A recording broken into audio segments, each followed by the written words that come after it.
Good evening, everybody, and welcome to the Monday Night Marsh. I'm David Hirata. I'm the Director of Artist Relations here at the Marsh. And this is one of our longest running programs. This goes back all the way to our days in Hotel Utah. So we're even in the midst of the pandemic, we've still got a lot going on here at the Marsh. Programming every night of the week. Tomorrow night, it's going to be Ellen Hoffman, a wonderful piano player and arranger. She'll be doing a sing-along, Good Tunes for Strange Times. That's tomorrow night. Wednesday, our Solo Arts Heal series will feature Valerie David, a 3-time cancer survivor. So she's got a good story to tell in her show, The Pink Hulk, and she'll be doing excerpts from that show on Wednesday.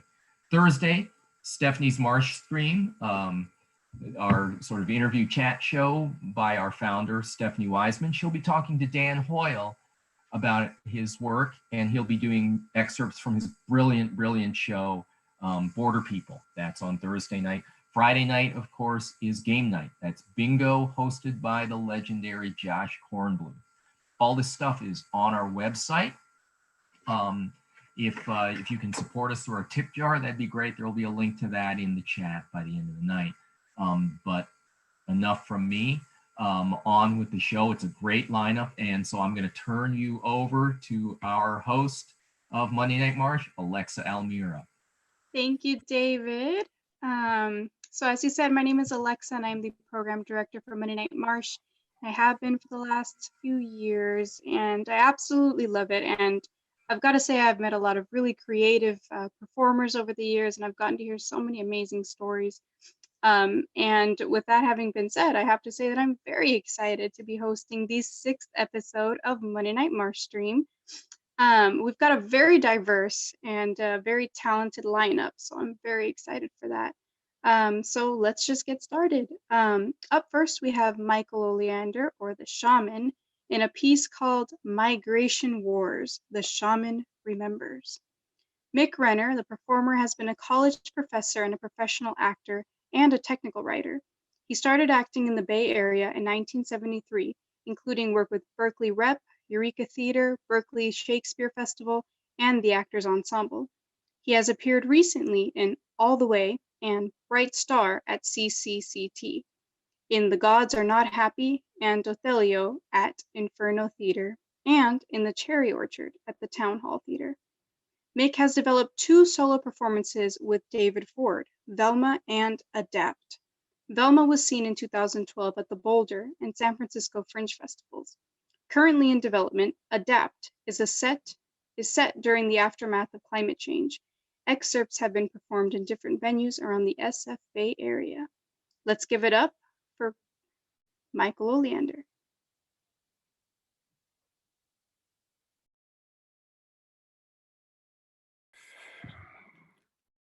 Oh, I'm recording my memoirs. I never set out to be a shaman. I always thought those people were wacko, people who need help to get from point A to point B. But look, I was on the run. They were after me. We'd hunted down the carbon criminals and the biology criminals and all the others that destroyed the biosphere, the nuclear criminals, and now they were after the people who had hunted down those criminals. War criminals, they called us. That's redundant. I was a crime criminal. I hid out in this little mountain village. There's a story in that. I was in the army. There were lots of armies, and I was mostly in Haller's army. We were all assholes, like any army. Well, we hunted down the carbon criminals anywhere. New Zealand, Alaska. We fought to get near them, and then we killed them. We were one of the few armies that had no truck with any rapist. There was one guy, one of our asshole soldiers was a rapist, And he got caught before he could finish right here in this little village. And I had the reputation of being the guy that killed him. And that reputation was right. So many years later, after everything turned and they were hunting us down, I came here and they welcomed me, because I was the guy that had killed the rapist before he could rape one of their women. That was the best thing I ever did in the war, the best thing. How could it not be? I killed the guy. Best thing. Well, maybe the best thing was when I left. I got out after Haller's army was decimated by the helicopters from the north and the sidewinding land carriage vehicles from the south. God damn it. 8.5 billion people died during the Great Climate Migration. 8.5 billion. Very few of us made it through. But I did. I hid out in this village. I ended up working for food, for the old medicine man, Fernando. I was sweeping up, running supplies, like that, playing dumb. I watched this guy. He'd go into a trance. Sometimes it took hours. Man, he'd come out of this trance with stories from the invisible world. Man, all kinds of shit. They had guides, spirits, forces, astral projections, tornadoes. They had invisible world weather. This guy had adventures. And people took his stories as wisdom. I thought to myself, this is a good gig. There's no way anybody can check. So I started doing a few of the mystic trances myself. Some chanting, some smoke, some drugs for the crowd, a little hocus pocus. I got some results too. Some cures, one curse lifted, one marriage maybe repaired. Placebo effect. And one day I'm in my trance, I'm counting my breaths, I'm peeking out at the crowd to see if it needs a jolt, and all of a sudden I'm like unconscious, more like frozen. Everything is black. And then out of the blackness comes the face of the medicine man. He's looking at me. He's very angry. He grabs me by the throat and he says, "Stop playing games. This is your last warning." He flings me to the ground. Apparently it took hours. I came out of my trance and my throat was on fire. I couldn't breathe. I couldn't speak. It hurt like anything. And they brought me to bed, and then they called the medicine man. That old fart sat by my bed and gave me spoons of water and laughed when I tried to make sounds. I was convinced he was just setting me up to kill me. And he took me outside one day and built a fire and said, "Fire is your element." So I watched that fire for 3 days. Then he took me inside and sat me down at the table, gave me some coffee, like nothing had happened. And he said, "When you've finished, go gather sage." So I became his apprentice, old Fernando's apprentice. The beginning of my real life. Well, Fernando was a real mystical shaman. He told me he'd had a vision of me before he'd ever met me. There was a condor came flying toward him on the mountainside, and then all of a sudden it transformed into a raggedy, stupid soldier. So he thought that was me. He taught me I had a hard head and I have a tendency to lie. So he had to work pretty hard. But it turned out that all the villagers were pantheists, animists, you know, everything is alive. They wouldn't let me work at first. Don't pick up that rock. Okay. They were building, what do you call those? Terraforms on the side of the mountain, horizontal to try to get land. They had topsoil, they brought water. They lifted the plants up and planted them very carefully. And they even stayed up all night shielding them to get them started. Indigenous knowledge is environmental knowledge stored in rocks and the plants and the animals and the winds and the waters of a place. We had lost our jungle.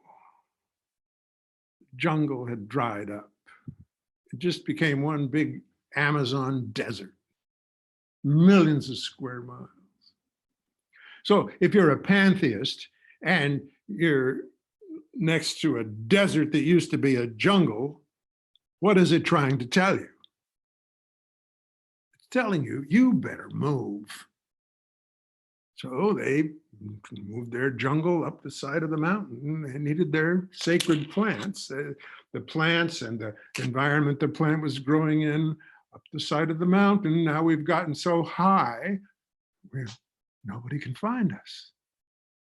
Disappeared into the mist.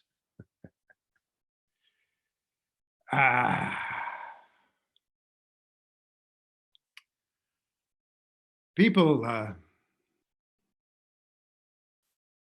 evolved during this process under the pressure of survival.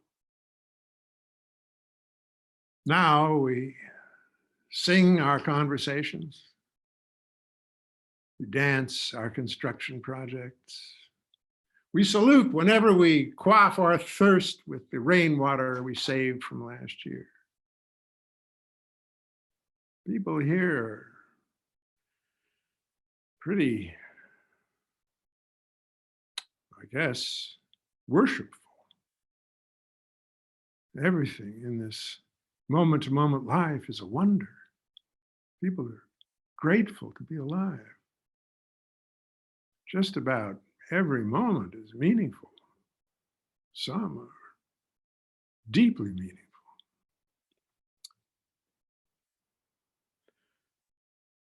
Well, I guess I really don't want to tell any more war stories.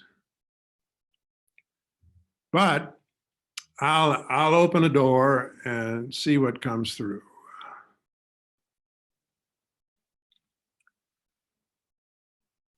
Hi, cow, honey, cow. These words were made in the beginning. To tell these words is to happen the beginning again. Hi, cow, honey, cow. I love what I know and who I know it with. I hate what came before and started the horror. I hate the criminals, the carbon criminals, the nuclear criminals, and the plastics criminals, and the biology, all the criminals. I loved hunting them down and killing them.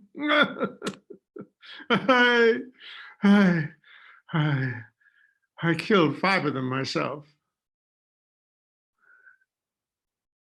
Before I did, I shot them in the knee, and I waited a little while. I shot them in the other knee. And then I waited another little while. I actually a long while. I killed him. I usually shot him in the eye.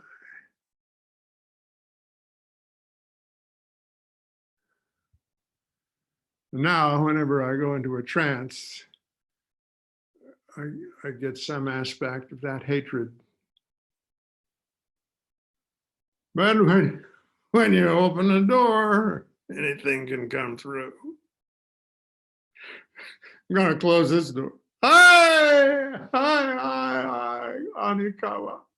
Hi, Kao, Anikawa.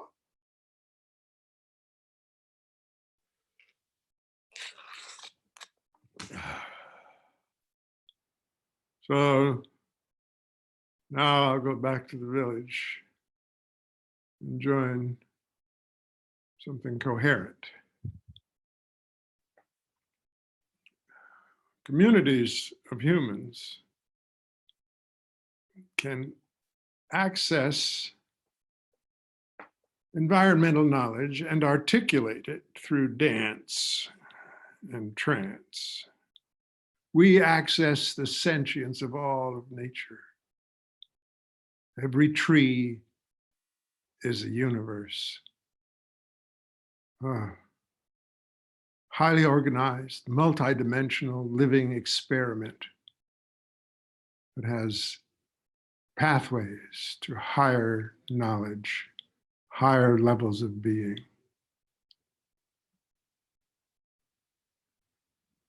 I don't regret.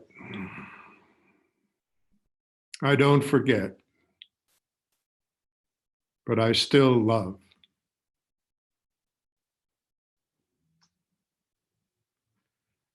That's all for now.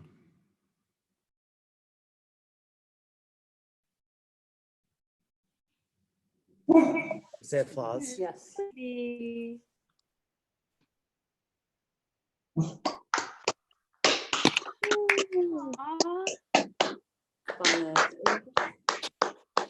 Thank you so much for that, Mick. I have to ask, how long have you been working on this piece now? You don't need to tell me about Years and years. Wow. What inspired this piece? The realization that the climate change was going to be a tremendous worldwide horrifying change. Yeah. And that it was likely that civilizations, minor civilizations, would survive in the North Pole and the South Pole. And indigenous populations may survive on the sides of mountains. It's a much longer piece, and this, I'm just getting happy with what Michael Oleander can contribute to an understanding of the whole thing. So. Mm-hmm. Well, thank you for sharing that with us. I'm Thank you. very excited. I know that you're still working on it as well, so I can't wait to see more of it in the future. Okie doke.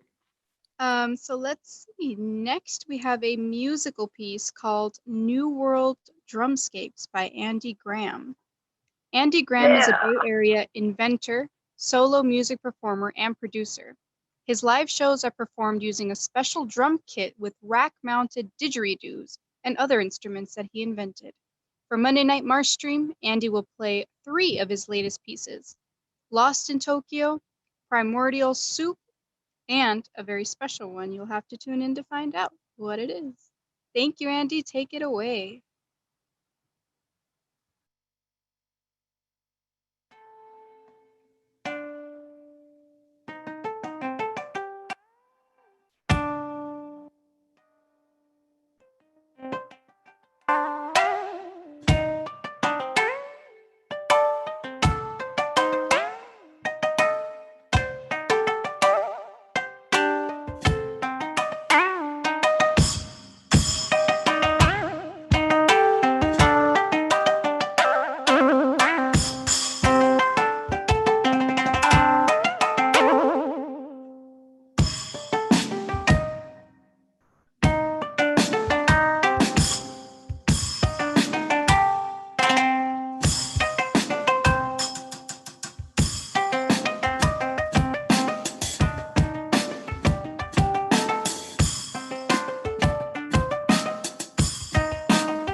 lost in Tokyo, based on a true story. This next one here I'm calling Primordial Soup. I'm having to talk to you through a didgeridoo because that's the only mic I have, so it's a little weird, but everything I do is weird, so this is good. All right, Primordial Soup, check it out.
That one's different every time. That's actually all the songs are different every time. That's called Primordial Soup. This is called a wave drum for anyone who's wondering. It's a electronic drum synthesizer. It's all kinds of cool sounds in it. It has a real drum head, so it actually feels like a real drum. So that's a real fun thing. This next one I'm going to do, the last song called New Delhi, and what I'm going to do is switch the microphone on the didgeridoo. It's going to take 2 seconds, and I'll come right back.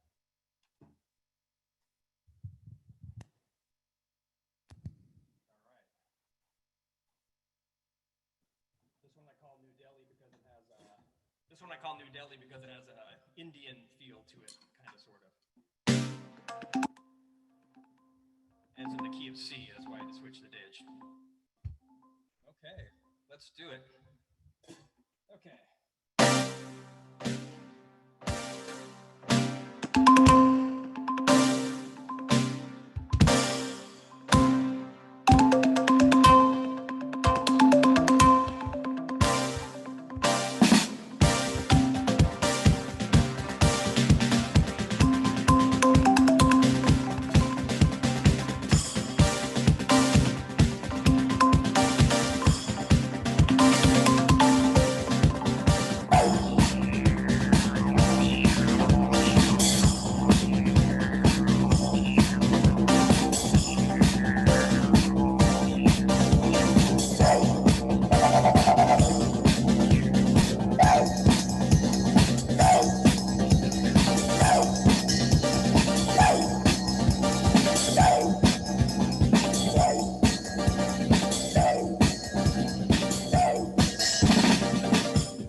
Much for that, Andy.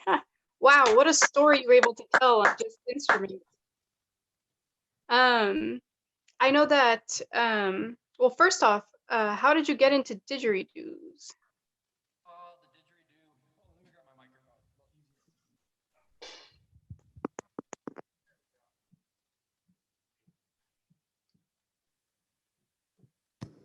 Okay, you hear me? Yeah. Hi. Okay. I saw the didgeridoo in Seattle in 1994, 95. I saw a guy named Stephen Kent, who's a local Bay Area guy. He was in a band called Transmission. It was a kind of an instrumental thing. And I had no idea where the sound was coming from. I thought it was a synthesizer. So he started talking about it, and I kind of was fascinated by how you could get that kind of sound out of a hollow tree branch. So that was really, it was really just morbid fascination that drew me to it. And then I kind of fell in love with it later when I made my own out of a PVC pipe. Wow. Yeah. I know that I think you have to do circular breathing. Is that right? Yeah. That's it's a little trick where you inhale through your nose while you refill your lungs up with air as you're blowing out with your cheeks. It sounds weirder than it is, but it took a while to figure that one out. It was not something I had any kind of lessons with. I had to sit there and choke on a PVC pipe while watching TV, and I finally figured out how to do it. Yeah, it was like 25 years ago. Wow. Yeah. What's some advice you'd give to somebody who's trying to learn how to circular breathe? I would break it up into steps, and I think the main thing, people think that the didgeridoo takes more air than it does. I think people are intimidated and they try to blow way too hard, and that really makes it almost impossible to circular breathe. So what I do is I first teach people how to play a note and to play it with as little air as possible, and then when you really get used to that, and only after you get the note down, then work on the breathing. I think another mistake is people try to learn the breathing first before they get the note. It's just, you can't do it that way. So that's what I would say. Just learn to make a note first, don't even worry about the breathing, and learn to do it with as little air as possible. And then start playing with the breathing. It's a lot easier that way. Yeah. Well, thank you for that. I want to open it up to the audience if anybody has any questions for either performer. You could either, I think there's a little raise your hand emoji thing you can do on Zoom, or you can write the question in the chat. Anybody has questions? Am I doing it? I think I scared them. They're like, whoa. They're like, I don't know. I don't want to talk to that guy. Well, Andy, I just want to say I really liked it. Really great, really great. I haven't seen you before, but this is fabulous. Oh, thank you. I appreciate it. Good to get out into a new audience, into a new area. You know, so thank you. That's good to hear. Well, I have a question for both performers. What was it like adapting these pieces for Zoom?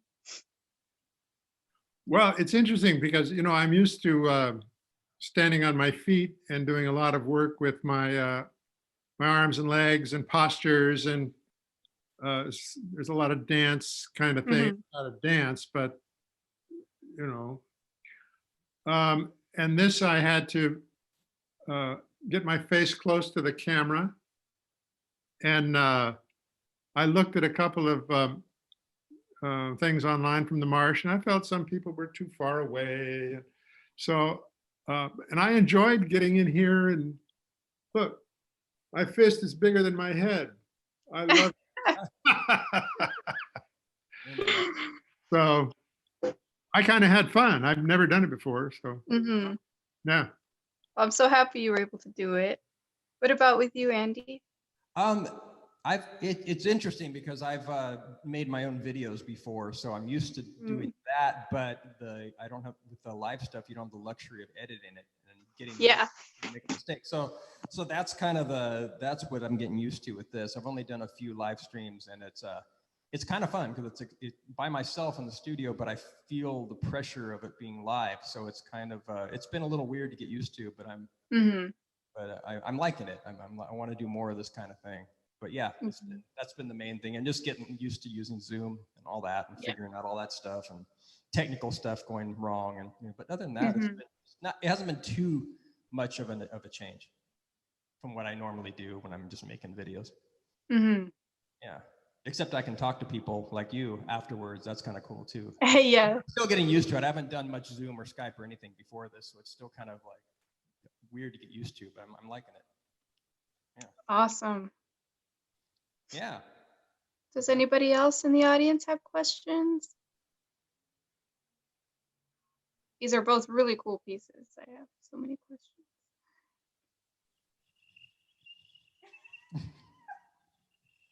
God, I can't do my cricket sound. Crickets, very good. Do either of you have plans to perform this elsewhere? I know kind of times are a little hard right now, but yeah, not really anything right now. The only thing I had was booked at the Marsh later on for a live thing, but they got changed, like everything did. And I don't really have anything on the books right now. I'm just kind of hanging out and practicing and doing those things that I should be doing more of. So yeah, not much. At least I don't think so. Nothing scheduled right now. But other than just doing more live stream kind of stuff. There are some auditions that they want video auditions. These are theaters that are planning to produce things in August or something like that, August or September, or maybe just on Zoom. I'm not sure, but at that, I'm still working on this piece. I got to try to reduce it from 90 minutes to like an hour, because I'm just it's a tough piece to do. yeah. An hour. It's a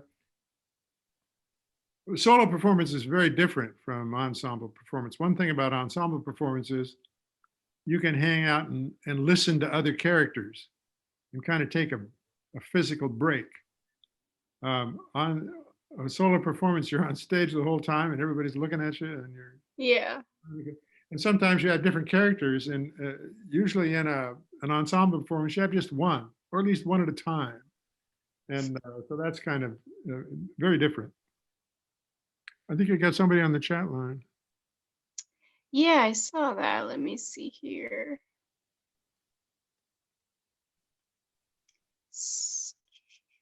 Somebody asked, Andy, did you build all of your didgeridoos? No, I built the top two ones you see here, the ones that aren't painted, and those are just made out of it's called an agave or a yucca plant, and they're kind of a semi-hollow cactus that I finished up I hollowed them out, and then I put resin on them to seal them. The one in front here is I remember where I got it. Somebody gave it to me a while back. It may be from Australia, I'm not sure. But no, I've only made about 3 or 4 of them myself. I have about 9 didgeridoos, and the rest of them are all either Australian or they're from some other source. They have different sounds? Yeah, different keys. They're all in different keys. And even the ones in the same key, I have 3 different ones in the key of E, and they all sound slightly different because they're all, the irregularity of the branch, which is kind of the cool thing about them. Sometimes they sound, sometimes you get a really nice dig, it just doesn't sound good, and because it just doesn't work with the player, and then another player will play it and it sounds really good. It's all about the shape of the tree branch. They're kind of individual. Yeah. So you can't play more than 2 notes per didgeridoo, is that true? You can do like I'm